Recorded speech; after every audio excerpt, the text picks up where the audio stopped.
don't accidentally touch the outside body of the trailer. I touched it on purpose to see what it was, you know, and it'll jolt you up to about here. I mean, yeah, it's not a real big one. I think it'll do up to 10 miles of fence. Yeah. Which isn't very much compared to electric fences. Well, I remember when we were all kids, you know, we come across an electric fence, we'd see which one was the toughest and how long they could hold on to the onto the electric fence, you know, before you finally had to let go. And I'm not going to tell you what other stupid things we did as boys, but you already know what I'm talking about, don't you? I do. All right, everybody, I'm standing here with Robin. Say hi, Robin. Hey, how you doing? Yeah. And we're here at the 2024 Tiny House Adventures Rendezvous being held at Greenville, Missouri at Greenville Campground, June the 10th through the 14th. How are you enjoying the rendezvous so far? It's great. It's been great. Met a bunch of people, got some new friends. Now this is an 8.5 by 20 and it's got 7'6" ceilings. Is that correct? Yes. All righty.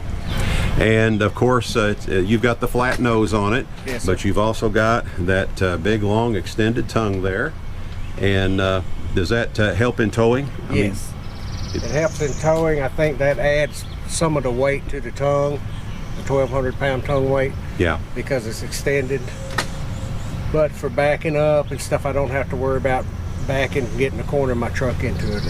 And while we're on this side, we'll go ahead and mention that you did go with straight axles, correct? Yes. Yeah. Gave me an extra few inches of lift. All right, tell us about, you were telling me about the roof. What kind of roof did you end up with? When I ordered it with a walk-on roof, 3/4 inch plywood underneath and one sheet of aluminum, one solid piece of aluminum.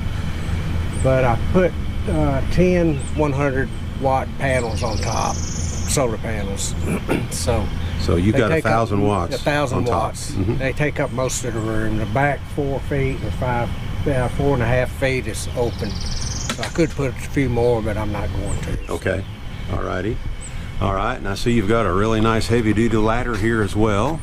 Yes, sir. And tell us what these kayak hatches are for. Okay, this one, if you open it up, they're waterproof hatches. You open them up. That one is for the vent fan in the bathroom. You know, we turn it on and vent. Sure. And of course, we'll see the other one is for the air conditioner, exhaust and intake. Okay. On the other side. All right. So you got a walk-on roof, so you can just go shimmy right up that ladder and just get right up on top of the roof and walk all over it with no problem. Yep. Yeah. Well, I can't do that with mine. I'm afraid of heights too. When I get up there, I'm kind of worried about the edges. Yeah. Yeah. Not as young as they used to be. Okay, and I see, looks like you got 30 amp coming in, shore power. Yep. And here we've got another kayak hatch right here. Tell us what this is for. This is for, it's got a dual hose, 14,000 BTU winter air conditioner, heat pump. It's got heat too, but I never use it. And this is the exhaust, and then this is the intake, and it doesn't mix. I mean, you can feel there's no heat, you know, crossing. Sure. It's laminar flow, so it flows pretty good. Well, I can say that I was in there just a little bit. You showed me the interior just a little bit ago, and it was very, very comfortable in there, and this is a warm day today. And you're right out in the sun. Yeah. Boy, if you were having to depend on solar, you'd be getting a ton of solar right now. Yeah. Yeah. The batteries are charged up full, but I can run the refrigerator and the whole trailer except for the air conditioner, and in the winter time you can run a little plug-in wall heater for about a night and half of a day before they'll pull it down. But air conditioner and heat just drains the batteries quick. But everything else I can run for 2 weeks without any. I can park it under the trees and run the refrigerator and everything for 2 weeks. Wow. You know. Fabulous. Absolutely fabulous. All right, then over here, now this little pipe here, I'm assuming that is the exhaust for your diesel heater. Diesel heater, yeah. Okay. And of course we talked about this. This is it's not hooked up yet, but that's in case you wanted to add foldable solar panels, you know, ground-based panels. And this is just a outlet. Yeah, regular 15 amp outlet. Now, all right. Now that outlet comes off the inverter. Oh, does it? Yeah. Okay. Yeah, most of the time when you're boondocking, unless you're running the generator, everything's through the inverter, you know. So Yeah. that's how it's wired up. I had double hinges put on the doors just because they get bounced around a lot. This is the garage. It's a mess, but please excuse it. But it's got 5 200 amp hour Rustic batteries, lithium iron phosphate. Got the charge controller, a charger that I run off shore power when I need to charge the batteries that way, and then the inverter. And that is a 3,500 watt? Yeah. Am I looking at that right? Okay. Yes, sir. That way I can run the microwave without any problem at all. You know? Yeah. Generator just stores there if I need to get it down.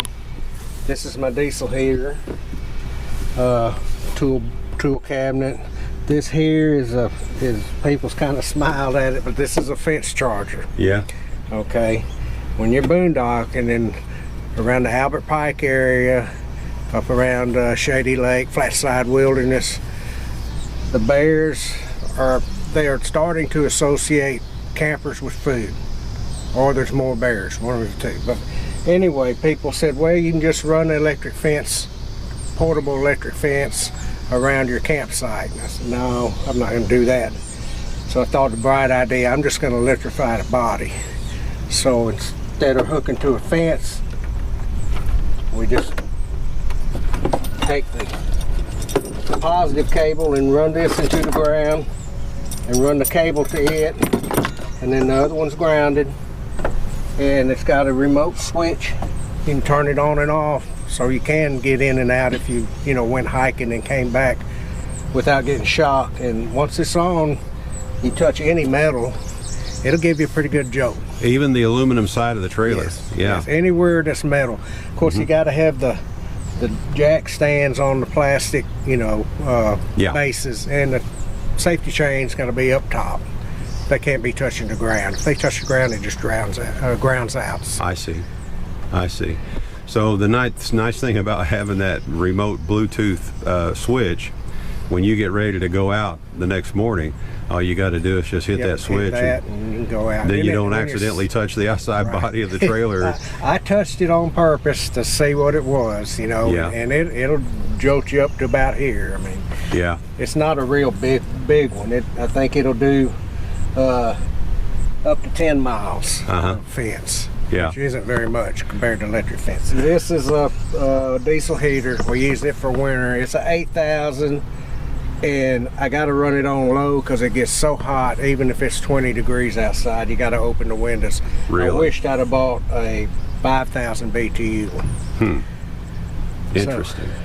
So, the problem with running diesel heaters on low for a long time is they'll soot up where the glow plug is and where the fuel comes in, and it'll soot up, and finally it'll be blowing white smoke.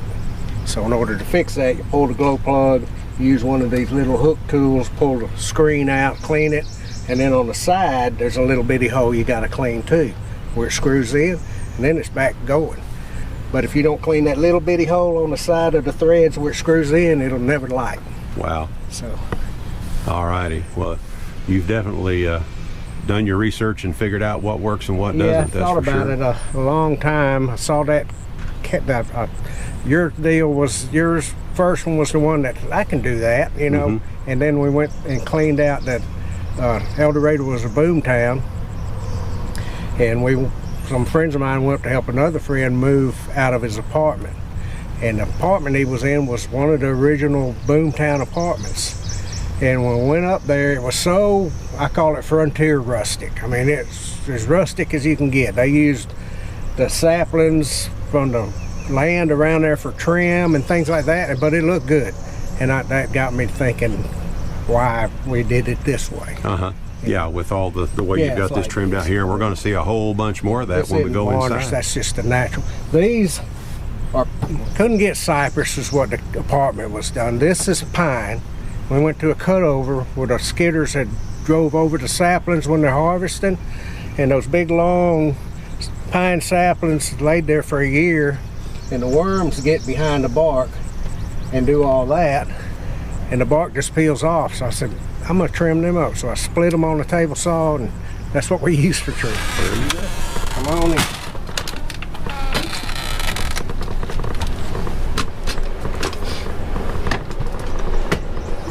Tell you what, this 7'6" ceiling sure makes it feel real roomy in here. That's for sure. But why don't we start the back and you tell us about this, and we'll work our way forward. Okay. The reason I got 7.5 foot ceilings, I had already ordered it from the factory, because in my mind I was going to put bunks in here. And then my wife decided she didn't want bunk beds, so we end up with the twin beds, the memory foam mattresses.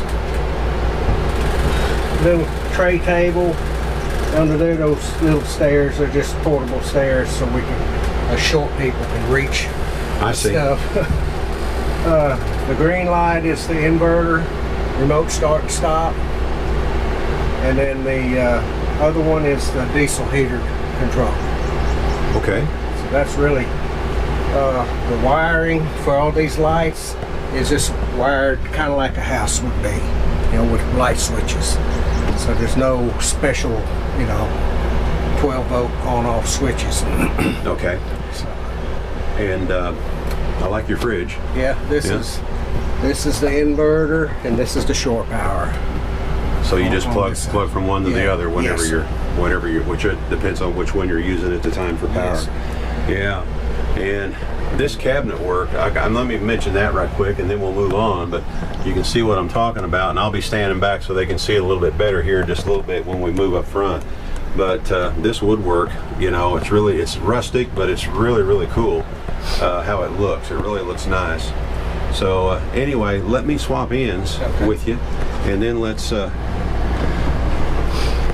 it this way. And this is where you enclose the air conditioner, and these boards come up, and you can, you know, get to the filters and stuff like that. But we close that so it'll look better. Okay. These are just regular cabinets. These right here, just boards we use so when you're driving, it can't kick the doors open, you know. And like I say, this is the hot water heater in the wall.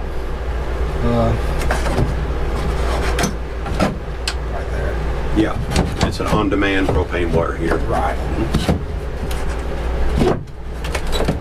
And I wasn't sure which style I liked. That's why you see two different ones, whether to use this one or that. I just wanted to keep it super rustic.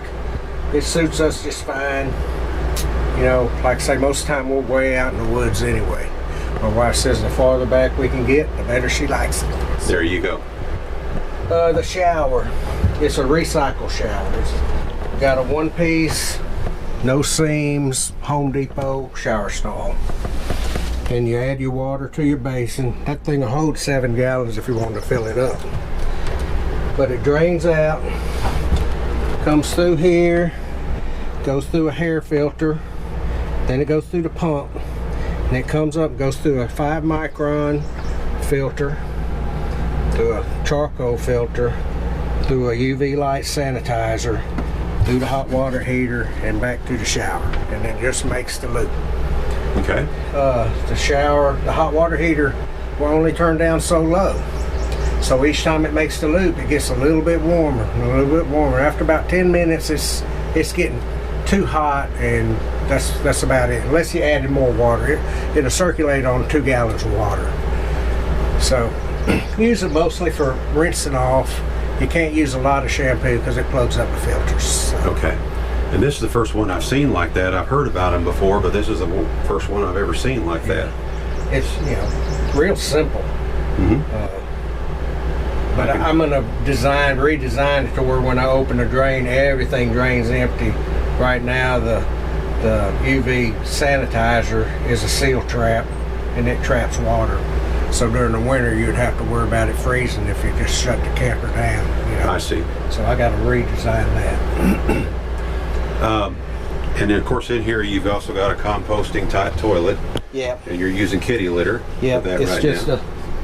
it's just simple as it can be. Oh yeah, just the bucket with a bag in it.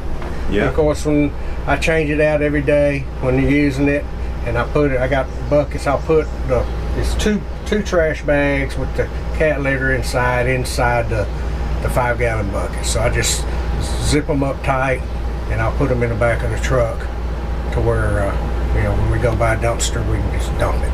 Okay. All right.